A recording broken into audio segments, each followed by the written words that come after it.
and welcome to this week's WoW Flash. This is my weekly news series where I discuss anything that's come up to do with Warcraft from the past 7 days.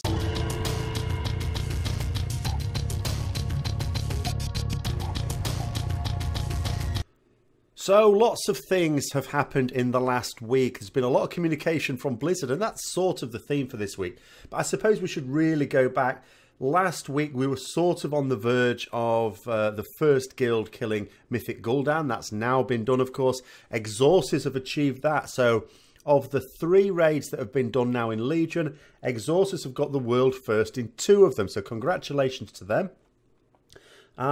Serenity came second. I did a video actually just before Serenity came in second to discuss what happened, you know, after the split with Method. I suppose they'll feel a lot better about it, I guess, coming second now. But I suppose people will still ask the question, have they diluted themselves with splitting from Method, given that Exorcists are very much in the mix? And you've got to say, on the strength of Legion so far, looking like, on balance, a stronger guild. We'll see, of course, in Tomb of Sargeras. We'll see what all of them have got up their sleeves for that. So the next bit of news is the sort of financial report, the quarterly financial report Blizzard give out. This used to be keenly followed by players because it used to include the number of active subscriptions over that last quarter. It doesn't now. And you can sort of see why. I've sort of explained this before. Effectively, these reports are not for the player base. They are for shareholders. Of course, some players may be shareholders in Activision Blizzard themselves. But effectively, it is for shareholders. And what do shareholders really care about? Bottom line, money. How much money they're going to make. So it's essentially turned to a financial report. So they talk in general terms about the number of players. Few statistics here. It says the Activision Blizzard had 447 million monthly active users in the quarter. Of course, that's across all games and not just Blizzard games. Blizzard itself had its highest annual monthly active users in 2016 at 36 million, which is up from 2015 and itself up from 2014. So, of course, this is what they want to do in their reports. They want to, you know, spread the good news. But it's just boring statistics as well, unless you're actually a shareholder. Very interesting, though. This bit down here. Activision Blizzard revenues from in-game content. So that's not your normal subscriptions or buying expansions. That's the stuff you buy in-game, like on the WoW store or for Overwatch, you know, the boxes you buy in there. In-game content reached a record $3.6 billion in 2016. And of course, you know, that's Activision Blizzard, that's across all of it. But it says more than double the 1.6 billion in 2015. So I guess you sort of have to think, well, what changed in 2016? Well, Overwatch came in. So I don't play Overwatch myself, but I'm guessing a lot of people spend a lot of dosh on in-game stuff there. That's amazing, isn't it? And from the World of Warcraft point of view, I think it's quite good, because one thing I do like about the WoW store in World of Warcraft, like my favourite, I think, has to be Elder Scrolls Online, just because of how much there is in the variety. There are good ones in various ones, but if you take it like compared to Star Wars: The Old Republic, a lot of the stuff in there you sort of want to get, because I'm not sure I would put it quite as high as play to win, but some of the stuff is of material use, and you certainly feel like you would like to spend more. Whereas I think in World of Warcraft, it's all, you know, it's just cosmetic stuff. There's nothing really there, other than, I suppose, the faction transfers and server transfers for when you're changing guild. But just another little bit of news about one of the things you can get on the store. Of course, the pet that they bring out each year, with the proceeds going to the Make-A-Wish Foundation. So what they've said here is what they do is they bring out a pet a few months before Christmas, and then anyone that buys it up until the new year, the money will go directly to the Make-A-Wish Foundation. And they were able to raise $2.5 million US from the sales of Mischief, the in-game pet, and also the plush toy, which was available at least in North America and presumably for export as well. So that's pretty good news as well. So on to this communication thing then. So it's a massive contrast. What's happened is, during Warlords of Draenor, when an awful lot of flack, flack goes Blizzard's way all the way through since vanilla, of course. Any games developer knows they're going to get a certain amount of shit. And the reason for that is not that they're doing a bad job, and they shouldn't take it seriously. It's because a lot of people, if they're really enjoying a product, don't actually say, and maybe we should say more often. But when someone dislikes a product, they will say. So complaints are always going to outweigh praise. That's unfortunately the nature of it. People will go out of their way to make a complaint. They don't as often go out their way to make praise. But nonetheless, they were deserving of an awful lot of flack in Warlords of Draenor. And the response seemed to be one of, oh, you people are never happy. Oh, moan, moan, moan, or fingers in the ears. La, la, la, I am not listening to you. Now it's completely different. Now it is very much, we need to communicate with you better. We want to communicate. This is being driven by Ian Hazzikostas, the game director of World of Warcraft now, who was not game director at the time. And even though I gave him a little bit of flack for a couple of things he said, but those were things that he said that were foolish rather than, downright disrespectful to the customers, I felt. And they're actually even apologising for things that I actually think they don't need to apologise for. They've gone completely the other way. And this is what you expect of a PR operation. And it's unfortunate. Sometimes it's annoying that you have to go to customers. Yes, we understand. Yes, I'm sorry.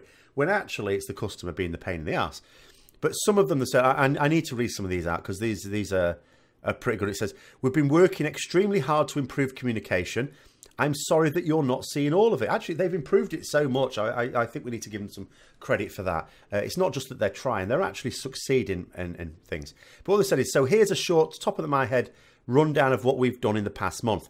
1. Increased Blizzard presence on the PTR forums at least tenfold compared to 7.1.5. They have. Added the class development forum to discuss changes that aren't necessarily tied to PTR. And the most important thing they did was put it on the EU forums as well. That was good.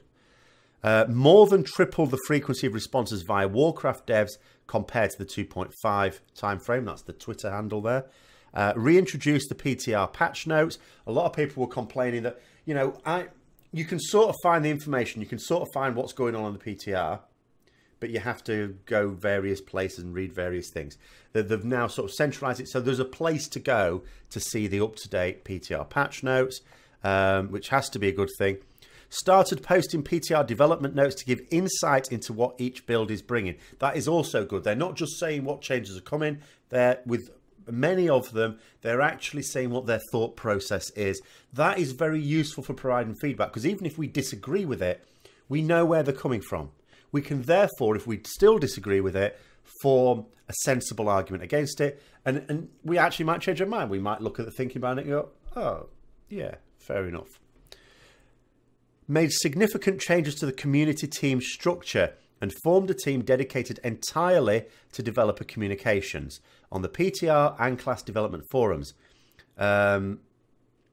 Revamped several of our internal feedback delivery processes to make sure that when you post something, the developers see it.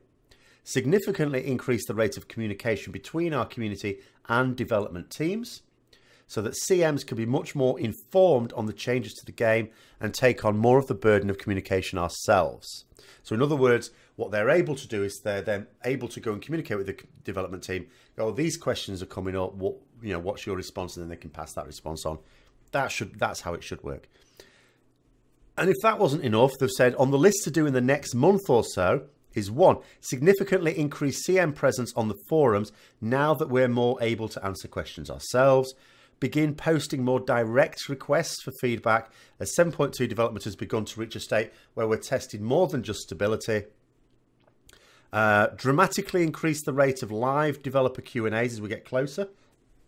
Again, that's been a really good innovation of again, Ian Hazzikostas, these live Q&As that frequently have been done with him, but sometimes other developers as well. Just the fact that they happen every now and then is really good. The fact that, as a new patch comes in, that they'll increase the frequency of them, it's got to be good as well. Got to be good. I will just say, though, I started them first. My rec Q&As I did them first. They got the idea from me, maybe.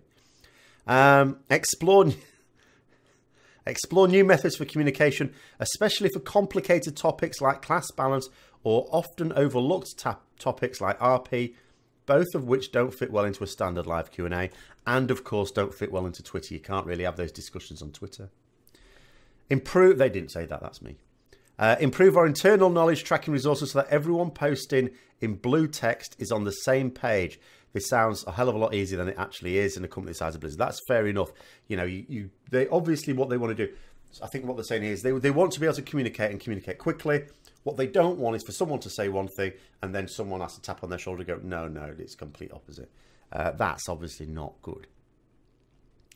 And just to highlight something here, what happened here was there was a bit of a post to do with hunters. I don't know about hunters. And a lot of people not liking a particular ability. And they got the impression that the CM, the community manager who was responding to it, didn't really understand hunters. And they weren't far wrong, but that doesn't necessarily mean that... I think people confuse community managers with developers, and they're not the same thing. Community managers are just PR guys. You know, they will understand something about bits of the game, just like I will. But they don't understand everything, you know. So this poor guy was trying to respond and help out and try and pass on concerns to the development team to get a response back. But in doing so, sort of, you know, the players were focusing on the fact that, oh, you clearly don't understand our problems, which sort of they didn't, but they were trying to get the information to pass it on to the developers. And the response here is, to clarify this, Muffinus is a great, who's the CM involved, is a great guy who does a lot of really important work on WoW, but is not on the class design team. What you saw in that tweet was him just trying to find out what the issue was so that he, as a swell dude who wants, swell, I've not heard that word since Happy Days, who wants to help, could ask the class devs about it. It was very much not. The guy who makes hunters didn't know what hunters were upset about. Just to clarify that. But these are some of the pitfalls in communication. Now, here's just a real highlight. Last year, if the same thing had arisen, they would have gone on the attack and they'd have just, you know, called out. They'd have just moaned about people giving them shit when all they're trying to do is help. That's exactly what they've done. This time round, they're explaining the situation and in an open way. They're not attacking anyone. They're not having a go at anyone. They're just explaining it. And this is the sort of thing they need to do. And it looks like they are doing, and it looks like the PR team is back on track. Another thing here, it says, someone posted, why do the devs ignore healer feedback and focus only on DPS? And again, the response very much is, you've totally read my mind. I've been asking this same question. And what they've said in this particular case is the issue is that healing can be quite binary. In other words, as a healer, you either have the capacity to do enough healing or you don't. If you don't, then there's an issue. And if you do, well, it doesn't necessarily matter whether you do more or less healing than another. It's like, well, do you do enough? Can you keep people alive? DPS is different. And this goes back to the reason why I stopped being a healer in World of Warcraft, really, and changed to DPS. Because my issue was always, healing was really fun on progress. Because actually, at those times, you actually couldn't do enough healing. But it was fun to keep people alive beyond the point at which a wipe would be called. It was like, did you keep your healing targets alive, or did you do your role to the point where it's not you that wiped the raid? You know, can you keep people going, push through for later phases? You can see further into the fight. That was fun. As soon as you got it on farm and people knew what they're doing, people take a lot less damage. No fun. Boring, in fact. Dull. Dull as ditch water. DPS, you can always push yourself. You can always do more. Classic case, we killed Mythic Crosses for the first time yesterday. First two nights on that, I wasn't doing very much damage. Now, in my mind, the reason for that is because I was focusing more on ads. That's not to say doing more damage on ads. I was doing very little damage on ads, unfortunately. I was spending most of my time running between them, trying to finish them off, because in my mind, not enough people were doing that. And then I just thought, because we got to the point where we're thinking, we haven't got enough DPS here, and I just thought, sod it. I'm just going to do what I know every other ret is doing that's killed this boss, and then blah, blah, blah, and my damage went up as a result. And that's what you can do as a DPS. There's always something you can do to do it better. Whereas with a healer, there's a limit. You know, once everyone's staying alive, well, what else is this do? Not a lot. But they have talked about the fact that they should have more discussions about healer issues. So you know, if you healers have sort of felt a bit neglected, it looks like, you know, things may change in that direction as well. Whoa, a few more things, couple more things. Loads to talk about this week. So it says in 7.2, people will obviously be thinking a lot about, oh, what class change are going to come? Because at the end of the day, they made major class changes to a number of specs halfway through a patch. So people are assuming that the same thing is going to happen in 7.2. What they've done is actually they've said we're planning to have relatively minimal changes to the core class design in 7.2. And they've said this is for two primary reasons. One is that the 7.2 changes and additions to artifact traits, the actual fact that the artifact is significantly changing, will have a lot of impact on classes, and they'd like to keep the core functionality relatively stable. I suppose what might be included in that is there will be a different set bonus as well for the raid, and that always changes the way you play your class as well, or often does. And also they've said we've just made a very significant amount of changes to most specs in 7.1.5 and don't want to pile another heap of change on the community just yet. Good, thanks. It means I don't have to do another video guide, just update ones hopefully. But what they do say, because I don't know, that's not saying they're not going to make major ones to my class and spec. That's not to say there won't be any class changes in 7.2, just that it's not a major focus for the patch in the same way as it was in 7.1.5. Now, I suppose the last thing would be, or second to last thing, really, one of them sort of to do with me, is they have introduced what was already promised in terms of you being able to use the WoW token, which you can buy on the online store for real money. And you can, what you've been able to do so far is post it on the auction house. You get some gold back. It's a way of turning money into gold, beating the gold sellers. Very useful for me. Don't like farming. I've got spare cash. So I get a couple of WoW tokens every now and then for real game gold. I've had to get more in Legion for consumables because even though I've got a herbalist and miner, I'm too damn lazy to use them. And, or too busy. No, not lazy, busy. And other people who have a lot of time to farm and have a lot of gold, not so much spare cash, they can buy them off the auction house for in-game gold, and they can use that to get their playtime. Well, now what you can use these for, when you get the WoW token off the auction house, if you're sort of buying it, you get an option of what to do with it. You can either convert it into game time, or you can convert it into credit for the Battle.net store. Now, it's quite good in some ways because it means you can use it for faction changes and race changes, for buying pets, you know, mounts, anything that's on the WoW store. My major concern, what I thought it'd be really, really good for, and I failed to notice this, is there is one service that is not available on the Battle.net store, and that is server transfer. That's disappointing. I have to say that's very disappointing. But in terms of the other functionality of it, I think that's a good thing. It means you can, you know, collectors especially can get mounts and pets effectively in game. Because some people will complain, you know, especially if they're completionists, they like to get, you know, collecting. Well, it's not very fair to have it on the online store because I want to be able to get everything in game. Well, now you sort of can, because what you can do is you can farm gold, get a WoW token off the auction house, and then use that to get a pet or a mount or whatever. So yeah, that's pretty good. I don't know what happened in the North America, but in the EU it sent the price of a WoW token well, what was it about 115,000 gold, was it about that? I can't remember now. Maybe 120,000, something like that before this happened. And then it shot up to about 200,000 gold. I didn't actually see it at the time. I saw it when it was about 175,000 gold.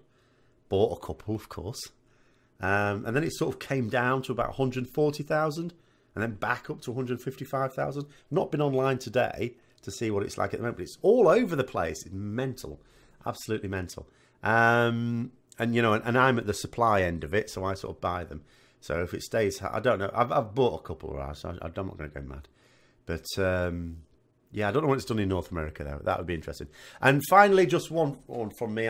Might do a little video talking about something that came to this is we tried it a couple of times. We tried it last week, I should say. That's a bit of a lie. So the second time of trying, most of our raid, not all unfortunately, have managed to get the chosen title from completing Mythic Trial of Valor without anyone dying.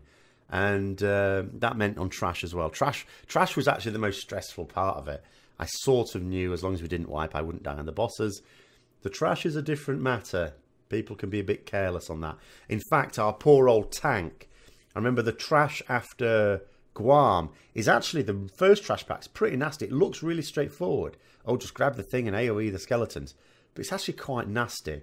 And I actually said, oh, be careful on this Trash pack. And then our tank died on it, which was really unfortunate. So they haven't got their chosen title. There's a few others that didn't as well. And the bugger, I mean, all the way through, what I was most stressed about was not getting the title. I like the title. I'm using it now. When I get a nice title, I tend to use it, and then I get rid of it. I don't generally use titles. But what I was most concerned with is because there's a couple of fights in there where you can do something that will get someone else killed. You'd feel terribly guilty about that. But that didn't happen. Or at least I didn't kill someone else, I think. But yeah, so there's the news. There was quite a lot of it today from me. But hope you found it interesting anyway. And if you did, don't forget to like, comment, subscribe and share. I'll be on with a few other videos this weekend as well. So until next time, I'll see you later.